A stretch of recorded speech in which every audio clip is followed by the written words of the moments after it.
Let's do the roll call. Townsend. Here. Balk. Present.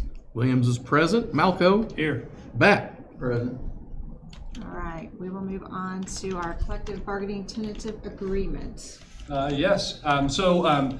Through the collective bargaining process, there's a number of things we need to do in order to be in compliance with the state. This is one of those steps.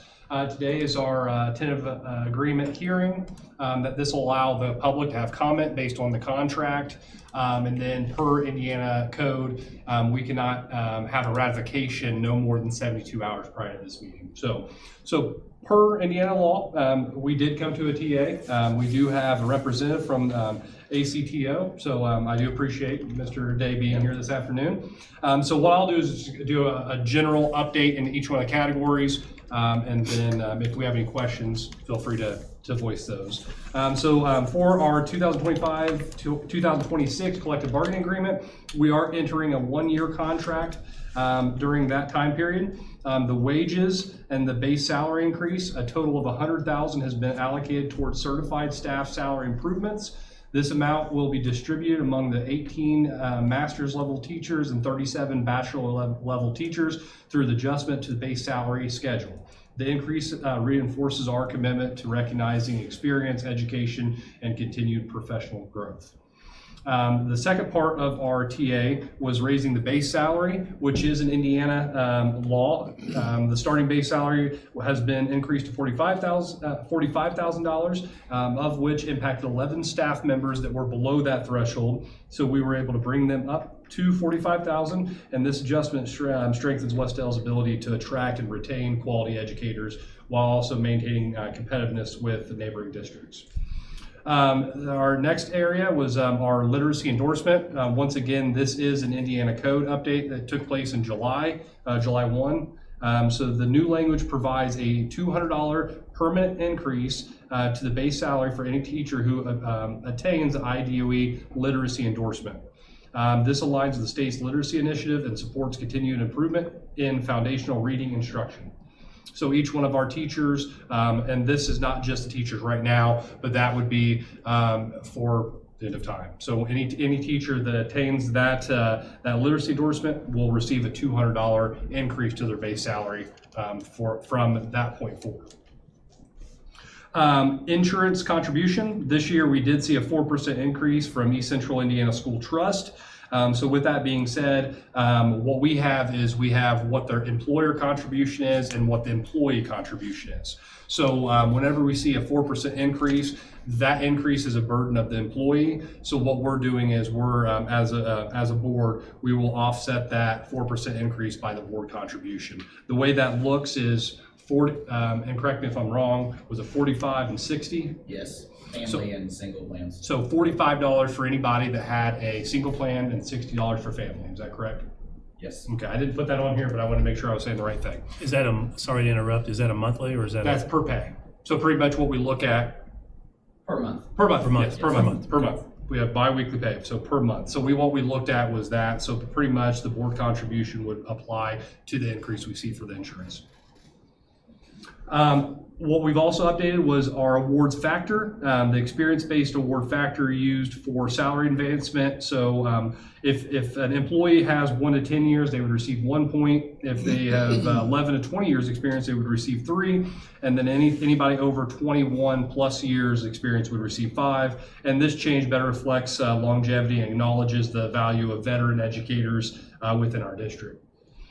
General leave, this is a new section we have added. A new general leave article was added to the 25-26 TBA, allowing teachers with 5 or more years of service to request unpaid leave for up to 1 year. Teachers may maintain insurance by prepaying premiums, and upon return will be reinstated with their former or comparable position. This is the clarified conditions for early return, medical certification, and superintendent board approval were also added. So when those things come about, those will go through a formal recommendation process that would include myself as well as the board as we go through that. We did update bereavement leave. We had bereavement leave in the past, However, we revised the language more so in the, I guess, in the last sentence. Teachers may now determine when leave begins and have flexibility for state or national cemetery burials extending into the next year. So that's a small bit of language we've updated in that area. Sick leave accumulation. So we have a sick day bank. The sick day bank is all certified teachers have the opportunity to donate, and administrators have the opportunity to donate up to 2 days per year. So what we have is a pot, and it's a sick bank. Right now, we have a little over 400 sick days built into that. So over the last couple decades, we built that fund up. So pretty much what takes place is if someone has a terminal illness or something where they cannot work, they reach out to the association, and the association reach out to the superintendent to ask for those sick bank leave days. Right now, we have a limit of 35 days. We're just asking to expand that to 50 days, and that's just in the event of really dire situations. Obviously, we hope that no one has to be in that situation, but we do understand that we donate these days to help support those people. So we're looking at 35 to 50 days. And then I do want to acknowledge a sincere thank you to both the ACTO and the administrative bargaining team for the professionalism, transparency, and shared commitment in creating fair, sustainable agreement to support Wes-Del's teachers and students. So Glenn, I appreciate We that. echo that ourselves. Yeah, we very much enjoyed the negotiations this year. Yes, very much. Wonderful. And I do want to say to the board, most years it's very difficult to bargain and do the things that we want to do. Obviously, the teachers, all of our employees deserve raises and all of that. Some years it's a little difficult. And I do want to I do want to contribute a lot of this, the salary, and a lot of this because we've seen a lot of student growth. So over this year, we've seen 37 new kids, which is a tremendous growth, but also it shows our commitment from our teachers, because not a lot of families are going to send kids, to just any random school. We're doing a lot of great things here. We have a lot of caring adults. We have great administrators, and we have an outstanding board. So I appreciate everybody in the room for everything we've done so far. So thank you. All right, thank you.